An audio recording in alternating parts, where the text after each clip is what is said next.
And it's recording 1, 2, 3. I think that's about right. David, it's great to be talking with you again. Well, yeah, same here. Gosh. So you're in Virginia. You're telling me that it's freezing over there. Say, how did you experience the entire rally, the pro gun rally? I didn't ask you about that. Well, yeah, that was quite interesting because I was planning on going. And my wife said, "You are not attending that. Someone's going to get hurt."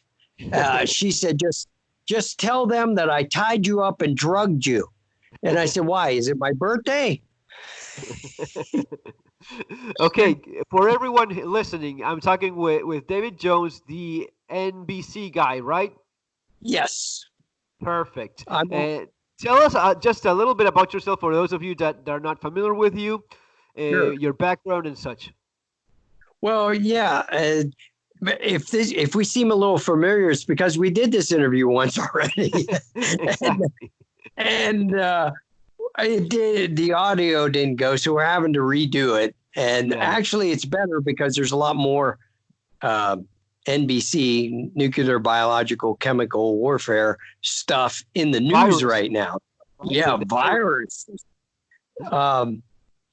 Anyway, I'm Dave Jones, the NBC guy. I'm on Prepper Broadcasting Network. Prepping Up with the Joneses is the name of my show. I'll be on this Friday. I do a show about once a month. I used to do a weekly show, and that was rough. That was rough. So I cut it back to once a month, and I'm in Off Grid magazine. I'm in negotiations right now to write a book on nuclear, biological, and chemical warfare survival. So I was in the Army for 24 years, active duty. And when 9/11 happened, they called me back. I went to the Middle East. I was a chemical weapons expert, and I taught NBC all over the world. And now I'm in the prepper arena now for about 8 years, maybe 9.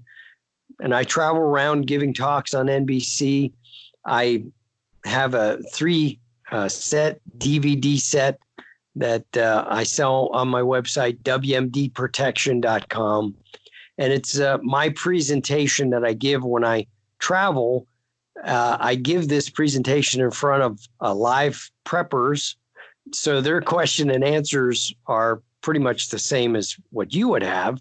Right. And then the third disc is biological warfare. So they when Ebola came to the United States, they asked me to come back and do nothing but biological warfare. So that's about an hour and 20 minutes on anthrax, smallpox, the flu, Ebola, Fantastic. You're a guy that has a ton of experience in this topic, right? Well, I got a lot of experience, just pretty much all bad. Well, but it is a very interesting background. I mean, so much time in the U.S. military teaching this stuff, going to the Middle East after. So you're a guy that knows what he's talking about, and that's always awesome to have in the channel.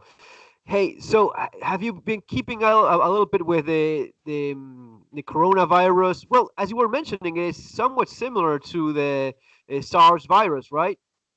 Yeah. And I also forgot to tell you about my civilian background is with the Department of Homeland Security at NASA and the Air Force Global Strike Command. And I've been in emergency management for about 20 years, and that's what I did for them. I retired last February, so it's almost been a year. Right. GS-14 from a place called Mount Weather. So your listeners can Google Mount Weather, but we're not going to talk about Mount Weather. So there you go. Now, you were talking about the new virus. It's started in China, okay, yes. And went to Japan. And then from Japan, it started to spread out from there. and they've had around 300 confirmed cases. There's more now, but this is the last what update I got. Yeah. And then 8 deaths from it. It's resistant to most treatments. Yes, that's correct. And the people that have been infected were able to get medical care rapidly. So if this gets into like a third world country where they don't have good medical care or treatment, this could really, really be a terrible outbreak. Yes, and it's usually in third world countries they manage things by hiding them, by not addressing them, by just ignoring the threat, and that makes it all worse. But we were talking about before about China. Why is it that all these things seem to start in China? Yeah, we were talking before we started the show that it seems to be following the exact script of that movie Contagion. It came out about 6 or 7 years ago, had Matt Damon in it. Lawrence Fishburne was the guy at the CDC. But why is it? Why is it that it's always China? Because when it's SARS virus, it was also over there. The bird flu thing, the swine flu thing. It seems that it's always. Is it maybe? I mean, just my theory, and tell me if I'm completely wrong. But because of the poor conditions in many of the farm settlements in China, maybe the contact with animals and not as great standards. Could that have something to do with it? Well, yeah, that definitely has, it's a factor. But also, China has the largest population in the world. So right. If there's something that's going to happen, it's not necessarily going to have an outbreak there, but it's going to be noticed there first. Right. I mean, this could have happened somewhere else and never really been diagnosed. So right.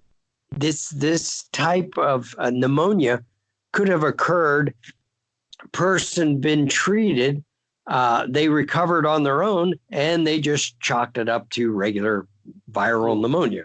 Yeah, right. Flu. Yeah. So correct.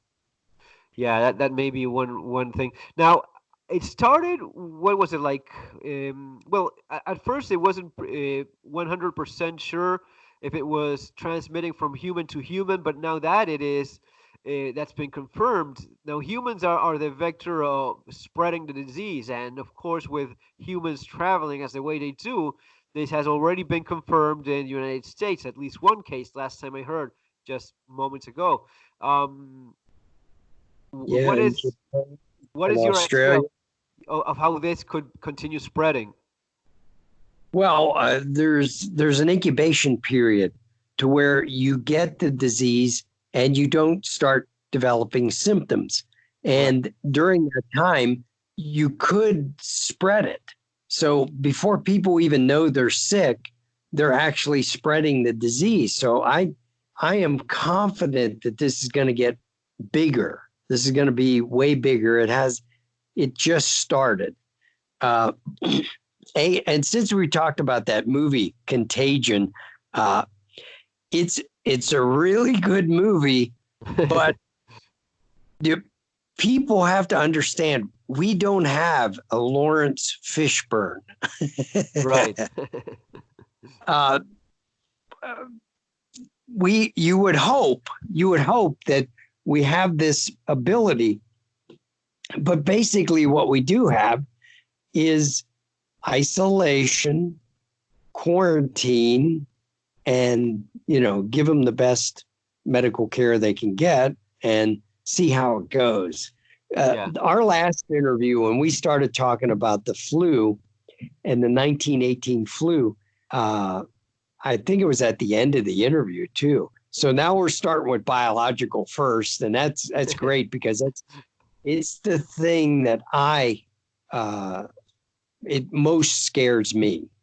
And It worries you because you know that it's maybe the most realistic threat. Because based on what I've researched over the years, especially in the scientist community, it seems to be the one thing that uh, people in the know go like, "Whoa, yes, a big one could hit pretty hard all over the world." Is that it? Is that why it concerns you the most?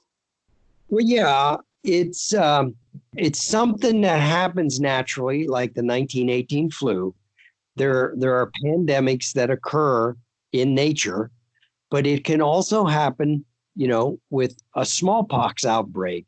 If if a terrorist organization got a hold of smallpox and spread it, and the way they would spread it is send infected people to the largest population centers, New York, Los Angeles, Chicago, uh, Dallas, if you want to Yeah. cover the whole country, and then get in contact with as many people as possible, at a train station, an airport, Yeah, it's you know, super easy. yeah, and then you can infect a whole country. Um, and smallpox, geez, I keep thinking back to the last interview. So I was interviewed in Off Grid magazine about an exercise that occurred, and this was right after 9/11, and it was called Operation Dark Winter. And it was an exercise designed to evaluate how the United States would withstand a biological attack. And it showed that we were extremely vulnerable. There were a lot of things that were identified, and uh, they were fixed. But 9/11 happened a long time ago, and the money and the stockpiles that we did get have dwindled.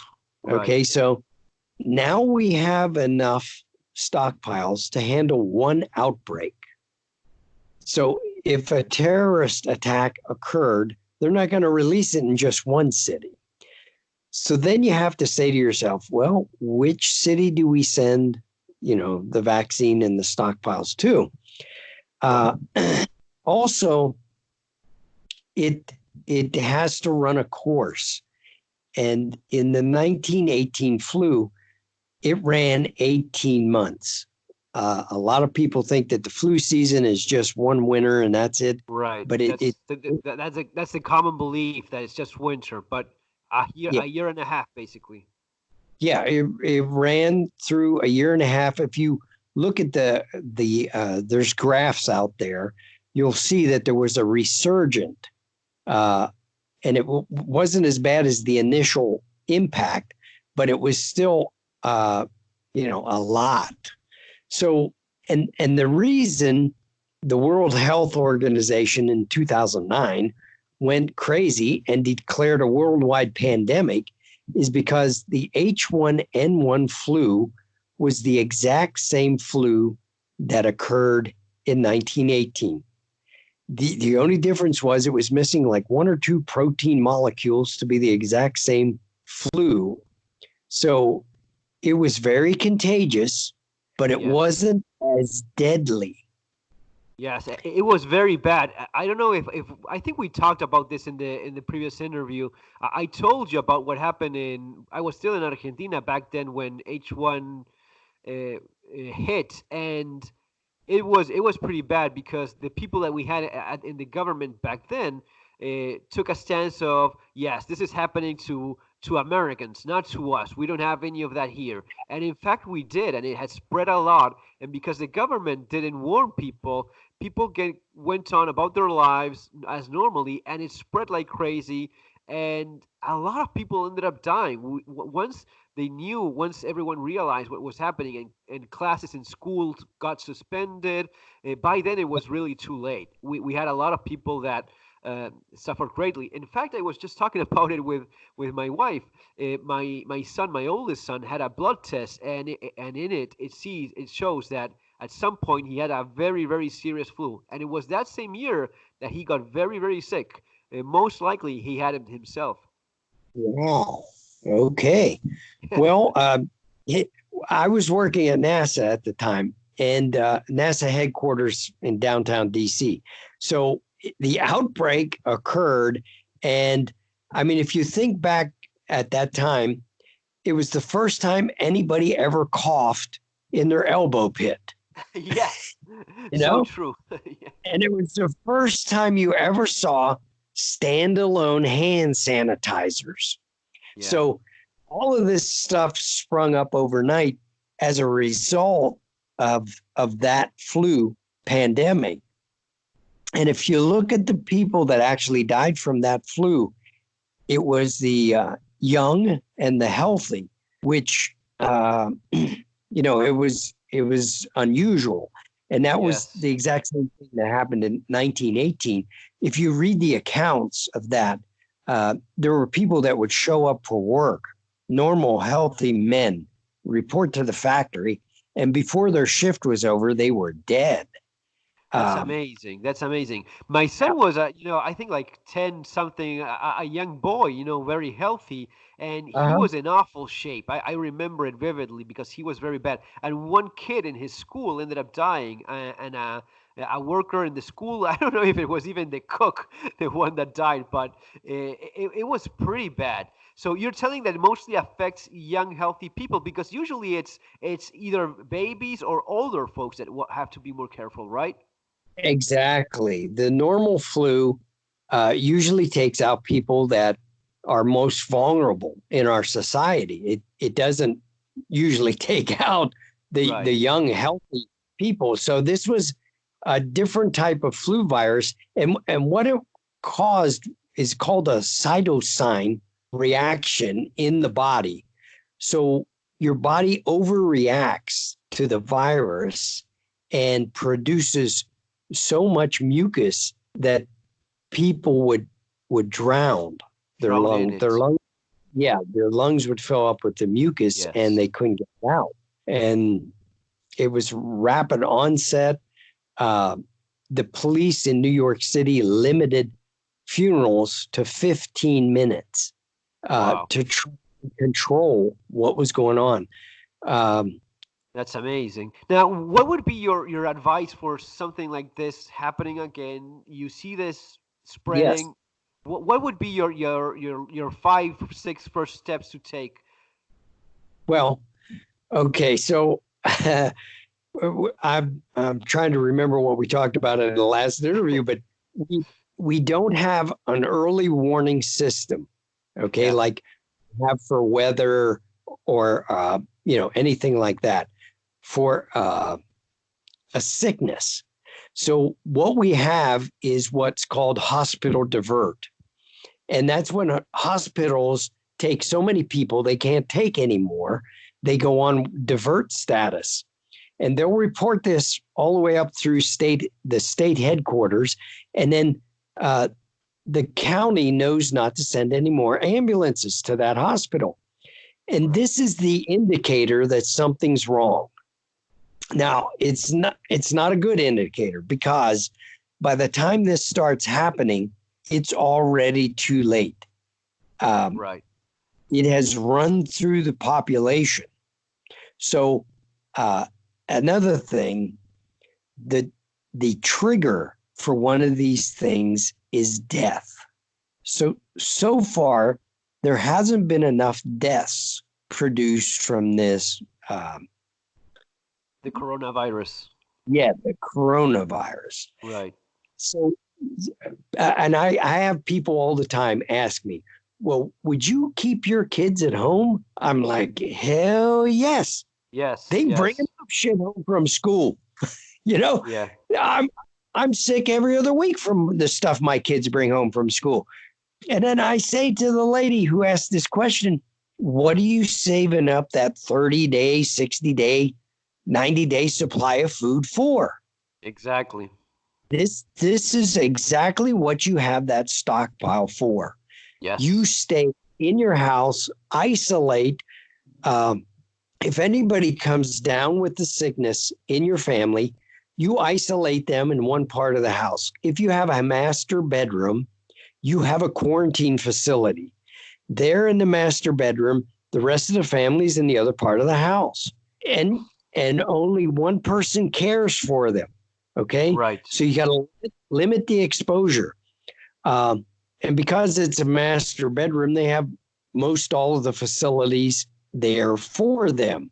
You know, you Right. may only need to bring food in once or twice a day, clean them up a little bit, you know, and take care of them. Another thing, you need some protective equipment. Okay. Yes. And we talked extensively about this on the last interview, Yeah. but N95 or N100 masks, they're very inexpensive and plentiful right now. If you wait until the outbreak happens, you will not be able to find them. So we tried to get them at NASA, and the suppliers were out. I mean, they were snapped up instantly. So have some on hand. They're a single-use item. They're disposable.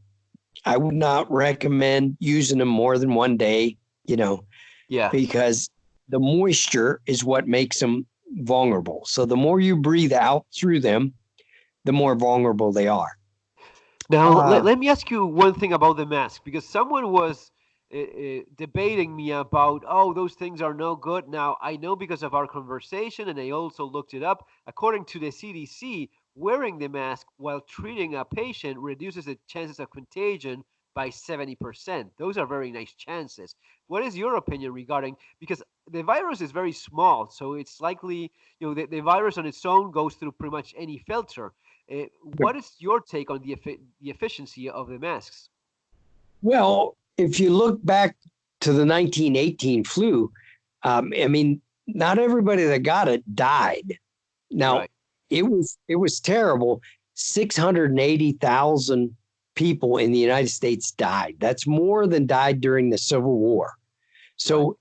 it was, and that the Civil War took 5 years. That was in a period of 18 months.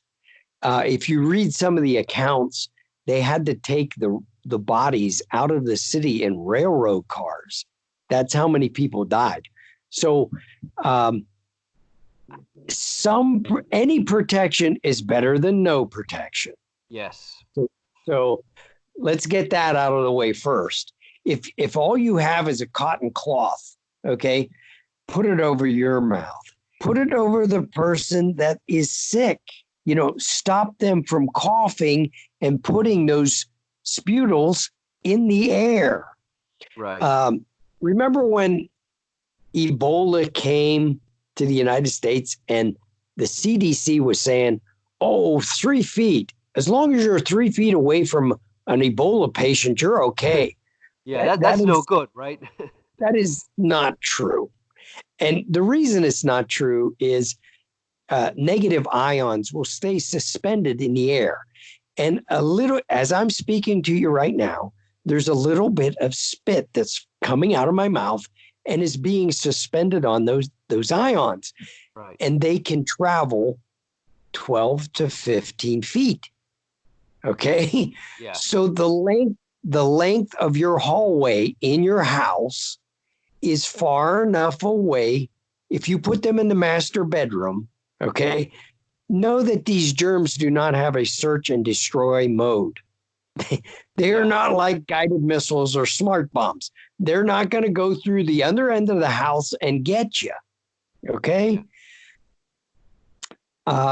Viruses are super, super, super small compared to bacteria.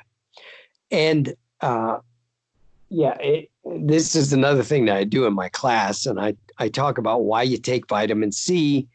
It makes your cell wall hard. Okay. So the virus will have a harder time to penetrate it. And people will always ask me, how much vitamin C do you need to take? And I tell them, start taking 1,000 milligrams at a time and keep going until you get diarrhea. Then back it off. Okay.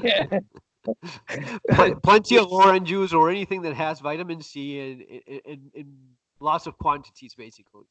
Yes. And that's a protective measure. Okay. It also helps people that are sick, but by the time they're sick, their cells are already infected. It'll help lessen their sickness, but they already got it. But for the person that's giving the care, oh, another thing, did we talk about colloidal silver the last time? No, actually, no, we didn't. What's your take on it? Okay. Colloidal silver is something that all preppers need to know how to make. And if you can get a colloidal silver generator, it's very simple, you make it with distilled water. Now, it is not a panacea. It will not protect you against everything. It does kill bacteria and some viruses. Know that it's cheap, it's effective. You can make it yourself.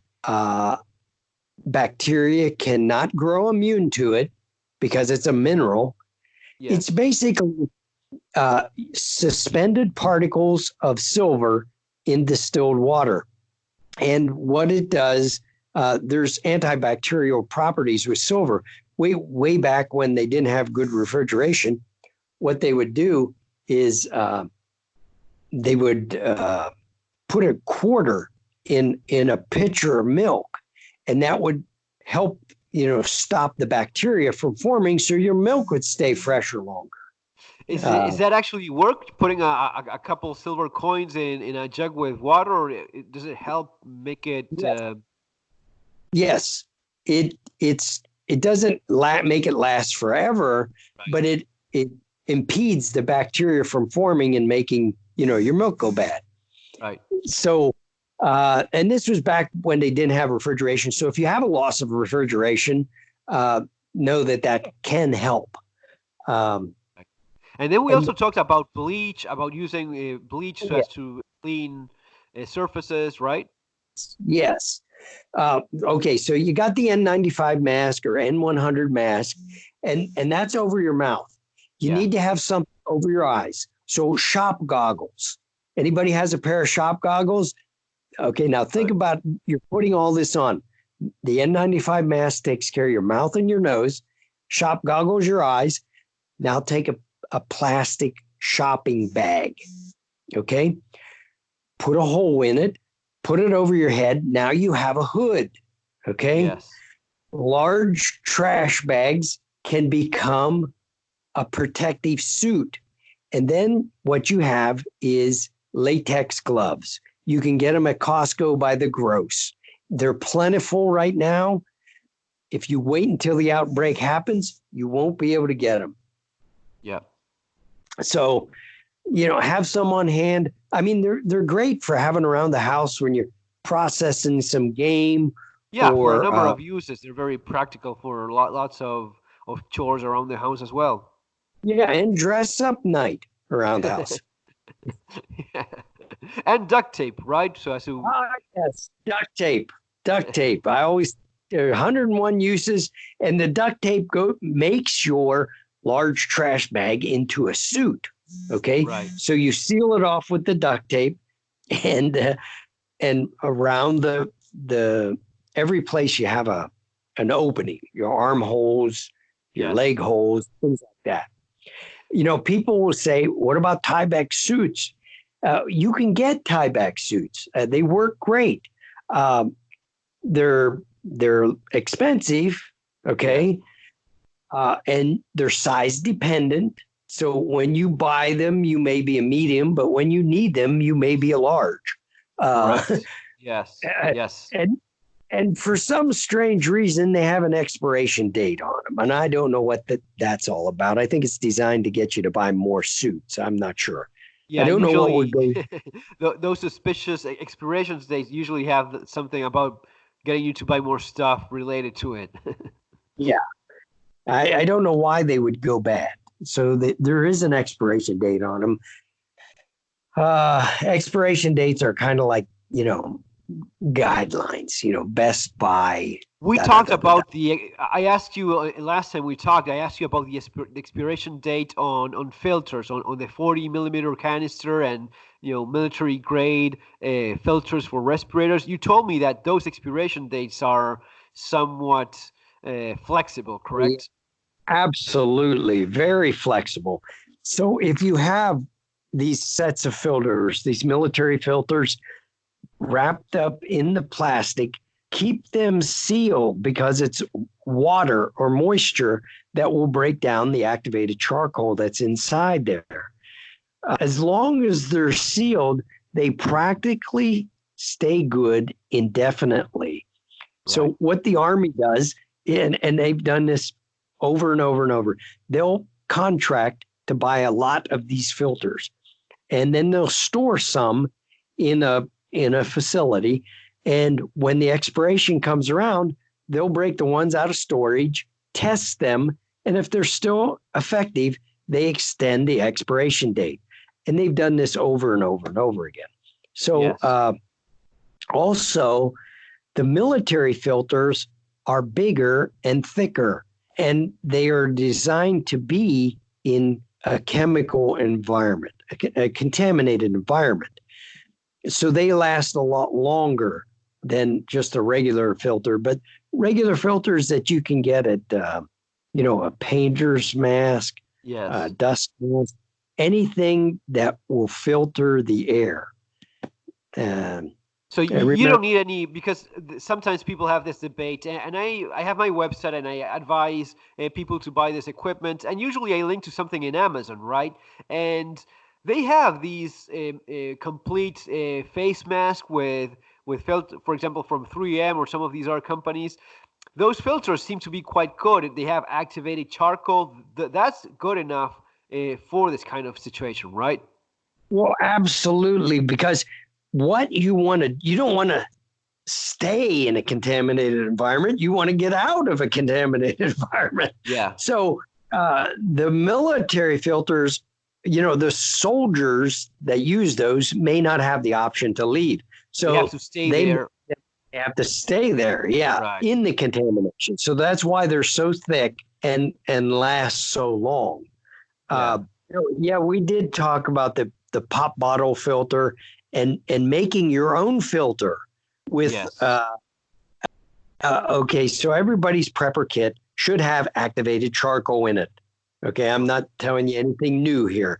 If you don't have activated charcoal in your medical supplies, you're lacking.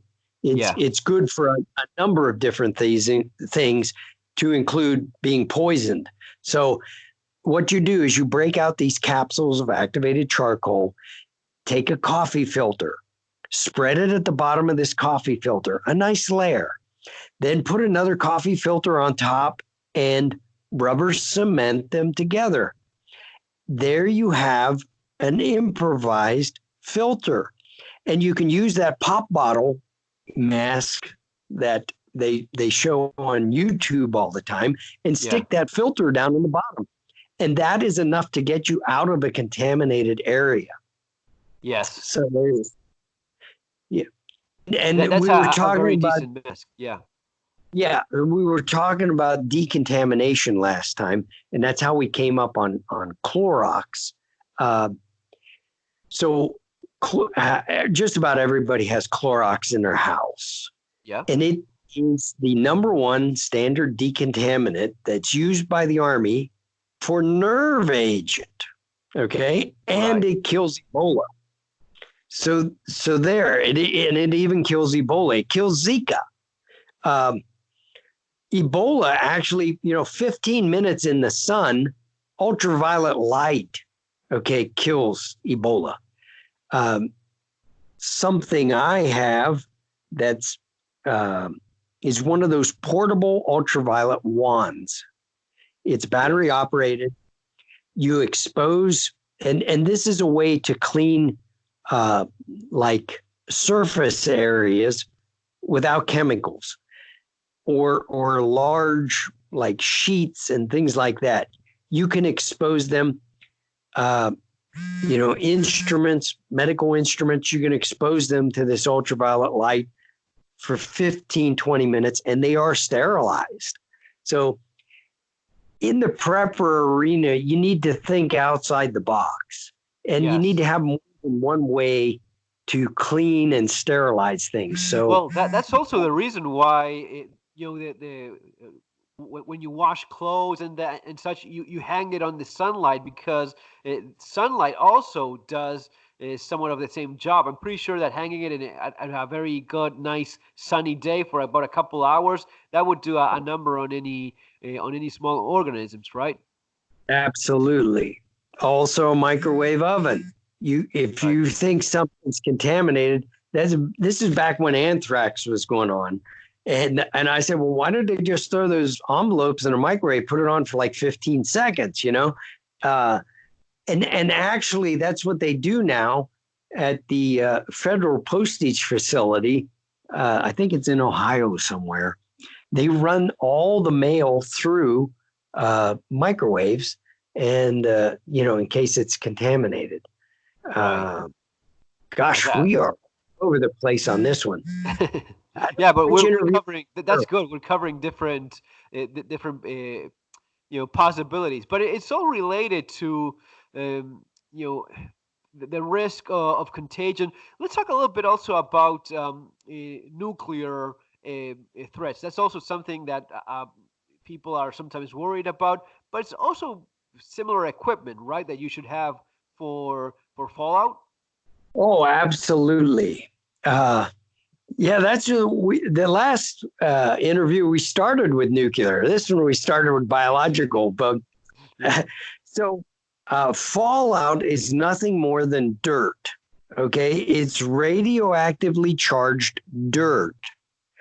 Um, oh yeah, I talked about the myths that occur. Yeah. Okay, so many of your viewers may have seen the picture of the United States when all the nuclear bombs go off, Yeah. and then that the fallout bleeds across the United States in red. They never put it Yeah. in blue or green or something like that. It's red, And there's a big fallacy with that map. The first thing is they use every weapon that the Russians have. Okay. Right. So that's impossible. It can't happen that way. Some of the weapons will be down for maintenance. Some of them won't be in position to fire. Okay. Yes. So and aren't they going to save some? They would save some. Yes. They would fire them all at once. I mean, they would save some for England. England would definitely come to our aid. France, maybe, that's a 50-50 there, but No, but yeah. it's always a little bit exaggerated. We concluded last time that basically certain main population should could be, of course, attacked if something like that does happen. Some specific strategic targets make sense, but not blowing up across the United States. That's kind of unrealistic, right? Yeah. And then another thing, when I did nuclear target analysis for the Army, when the Army actually could fire nuclear weapons, we plotted so we would not get fallout, because a nuclear bomb is more efficient if it explodes in the air. Right. Okay, so even an HE round, if it explodes in the air, it's more efficient. You get more blasts, you get more effect of the bomb. And we did not want fallout because that's an obstacle for us. An occupying army would have to avoid fallout contamination. So Yeah. anytime someone's doing that type of target analysis, they don't want the bomb to hit the ground. Now, there are exceptions like underground facilities, Washington, D.C., things like that. But for the most part, it's going to be an air burst. Oh my God, we didn't even talk about EMP. When I said air burst, it flew in my head about EMP. We talked about this last time pretty extensively. So electromagnetic pulse. And this is an effect that occurs, it can occur naturally from the sun, but it occurs when there's a nuclear explosion. And the first time we experienced it, we set off one of the largest atomic bombs we ever set off in the Bikini Islands. And it knocked out communications in Hawaii, which is over 100 miles away.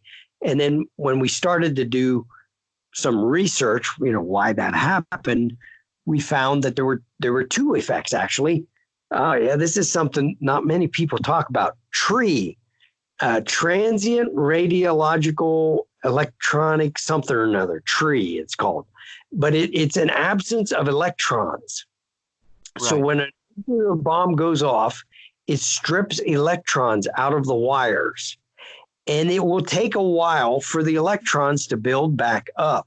So let's say you protected your generator and it's, running, but there's no electricity coming out. That's the tree effect. Okay. So, and landline communications, it took 12 days, 7 to 12 days for the landline communications to come back in Hawaii. So just know that this is an effect. Days. That's a lot of time. So that's the amount of time that it takes for the electrons to charge again the wire? Well, the way...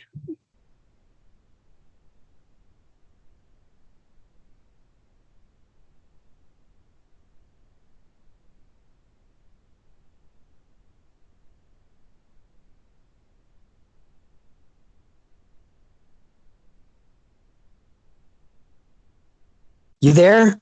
Yeah. I just lost you there for a second, but you're back. Yeah, I got a phone call came in, and that. Okay. Don't worry, we're still good. It was just a couple seconds, no big deal. So I was asking you, you were telling me that it takes 12 days. Why is it that it takes 12 days for? Okay, so the way we understand the way electricity works is it's the free exchange of electrons through a conductor. So when the electrons are stripped out of that conductor, we have electrons all over the place right now, on the ground, all over, and it takes a while for them to go back into the system to be able to transmit. So it just took that long, and the generator may have to run for a while before it builds up its electrons again. So just know that that's a possibility. So is it with a nuclear explosion, the EMP, is it as accurate as sometimes seen in the movies where it just kills, fries everything, or is it a little bit exaggerated in movies sometimes? That is a great question. So anybody that tells you that if you do X, Y, and Z, you will be protected is lying to you, okay? Because there's no way they could know. Right. There's too many variables in a nuclear bomb. How big the bomb is, how far away of it from you it is, what protection, what shielding did you have when the bomb went off? Because everything can be shielded, and some things work better than others. When I do my class and I tell people about building a Faraday cage, I tell them this is a high school science experiment. So how much money would you spend on a high school science experiment?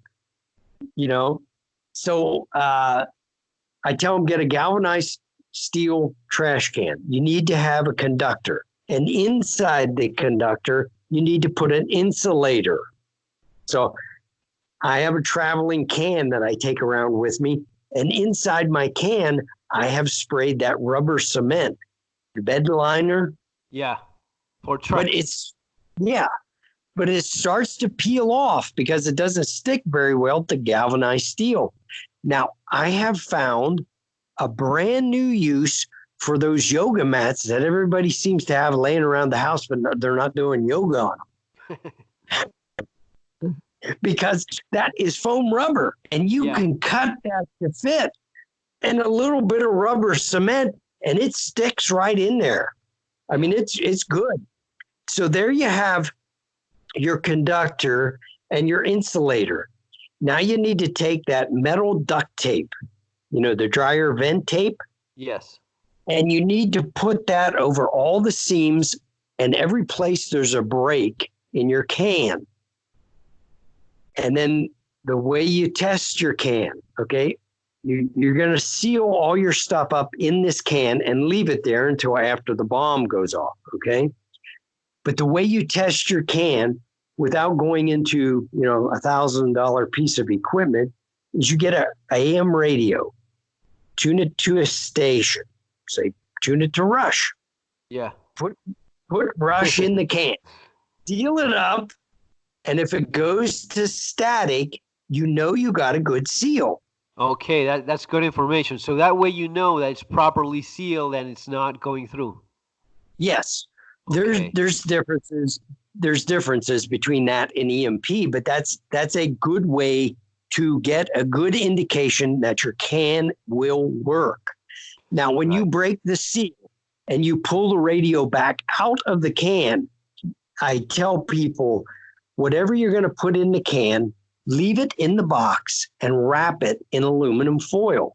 Aluminum foil is cheap because the second time you seal the can, you may not seal it exactly right. Okay, but there's no way to test it, but you seal it up. And by leaving it in the box, that's the insulator, and wrapping it in aluminum foil, you're creating like another Faraday cage. You have like a double barrier in case anything. That should provide a lot of protection. Yeah, and aluminum foil is cheap. Yeah, It's also cheap. So we also go over in my presentation what to put in your can, and if you have a radiac meter, you need to put that in the can. A detection, any kind of radiac detection equipment, because that's the only thing you're going to use it for.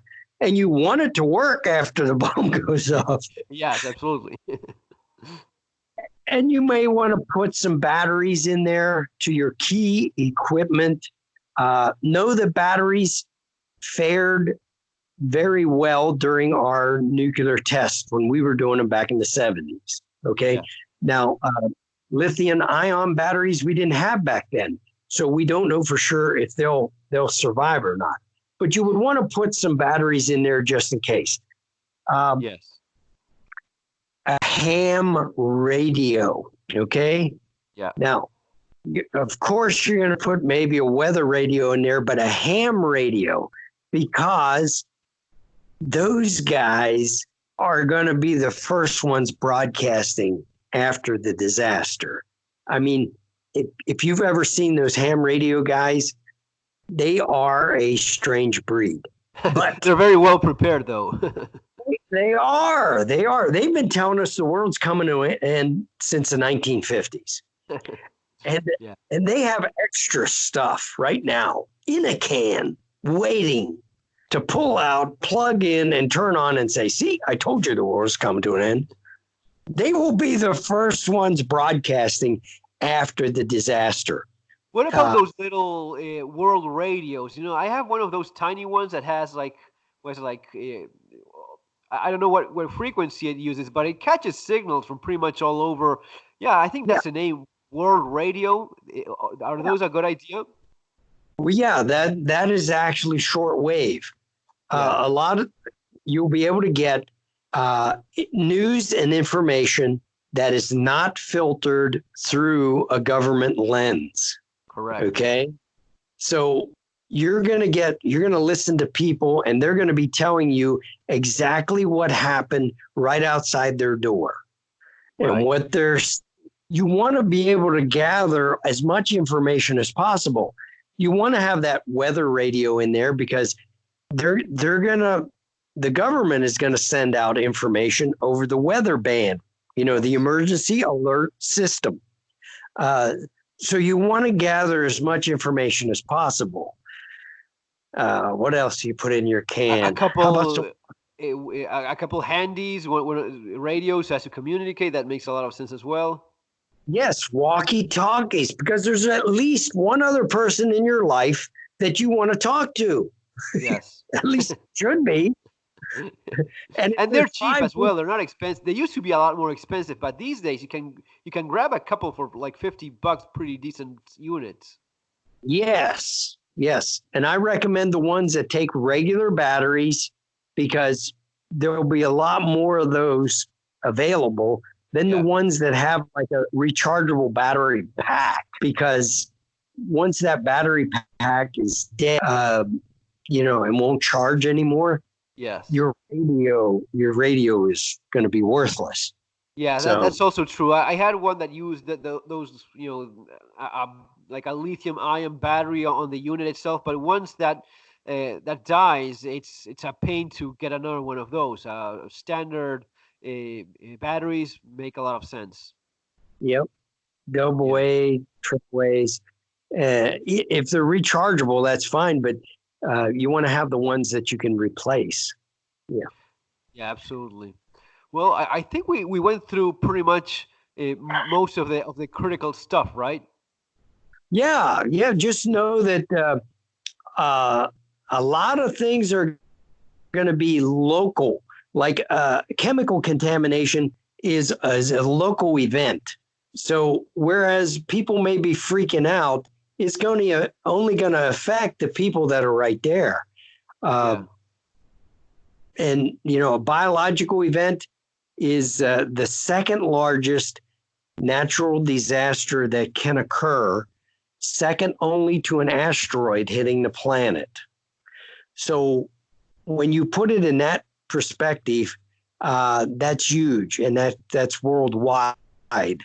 Um, I mean, Yes, it and could kill more people than a nuclear exchange. and the way it happens is also it happens naturally.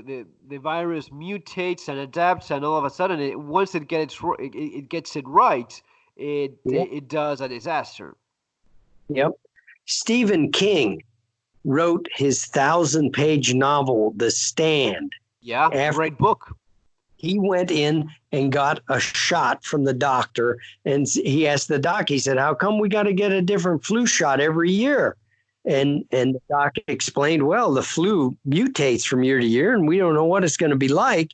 And he Googled the 1918 flu pandemic, and that's when he got the idea, because it was like Captain Trip or something like that, and it was a flu. Right. Yeah, it was, and a great book as well. I liked it a lot. What's your take on flu shots? Because some people get really sick with them, and even then get sick as well.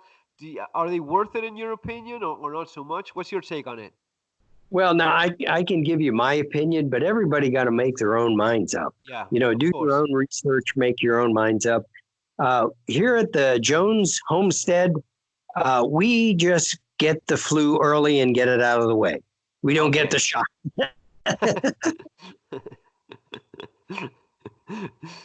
So you just get sick and Yeah, yeah. We try and get it when it first comes out, and we prepare for it, and then everybody gets sick at once, and then it's over. yeah, Uh, yeah, that's it. Yeah, so true. you look at the past few flu shots, some of them were less than 50% effective. And, it's a crapshoot anyways.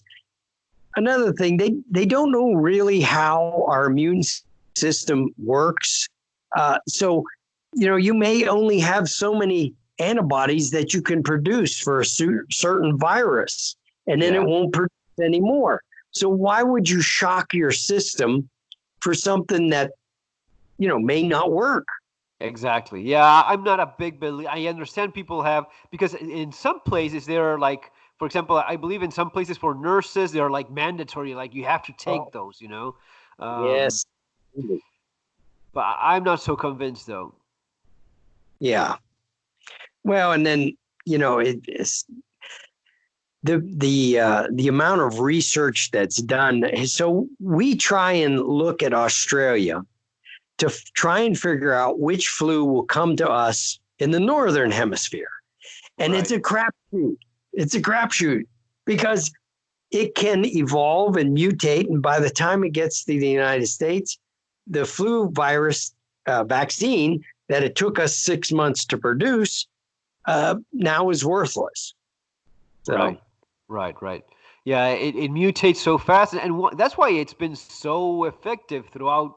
I don't know, millions of years. These things have yeah. survived infecting different living beings, right? Yes. Well, and smallpox has the single determination. It has killed more people throughout history. It's recorded in ancient Egypt. So Right. it's the number one killer for all of humanity was smallpox. And it's still a threat. Yeah. Yes. And there's always the risk of someone getting a hold of it and mutating it. And is it realistic that the term weaponizing one of these viruses, is that something that could potentially happen? Absolutely. Um, it's far easier than people think. There was a Canadian researcher. This was maybe 2 years ago, 3 years ago. He wanted to see if he could create cowpox in a laboratory. Yeah, it's a very close. No, not cowpox. Horsepox. I'm sorry, horsepox, and it's a very close cousin to smallpox. And he ordered DNA from different places, okay, little splices of DNA from different laboratories, so he wouldn't set off any alarm bells. And he created a laboratory for about $150,000 where he combined this DNA and created horsepox. Now, that is terrible enough alone, but then he published his findings on the internet. And he did it, under the guise of, well, if more people are doing this, we'll get more research and, better answers. And I'm like, what if ISIS does this? Yes. they instead of targeting horses, they target people. And what do you do then? Yeah, exactly. I mean, it was step by step how he set up his laboratory, how he ordered just enough DNA that wouldn't set off. Yeah. No one noticed. Yeah. So terrible. Hey, David, it's been a real pleasure talking with you again. And this time we got it right. I think we got a great conversation with great sound as well. And no doubt people will enjoy this. One more time, where can people reach you? Well, my email address is dljones@dljones.net.